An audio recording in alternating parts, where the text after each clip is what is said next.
সালাতরত অবস্থায় আমাদের চোখ খোলা রাখা উচিত নাকি চোখ বন্ধ করেও নামাজ আদায় করা যাবে? অনেকে চোখ বন্ধ করে নামাজ আদায় করলে তার মনোযোগ বেশি থাকে, এক্ষেত্রে তার করণীয় কি হবে?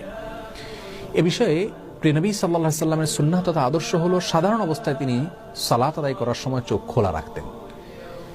তিনি যখন সালাত আদায় করতেন তার দৃষ্টির সীমানা তথা সিজদার মধ্যবর্তী জায়গা তিনি দেখতে পেতেন।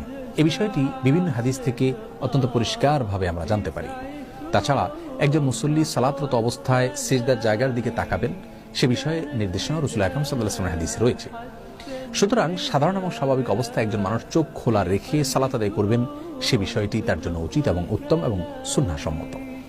তবে যদি কেউ সালাতরত অবস্থায় তার দৃষ্টির সীমানায় এমন কোনো কিছু দেখতে পান বা এমন কিছু পড়ে তার দৃষ্টির সীমানায় যেই বিষয়টি দেখা তার জন্য গুনাহের, তাহলে অবশ্যই তিনি চোখ বন্ধ করে সালাত আদায় করবেন।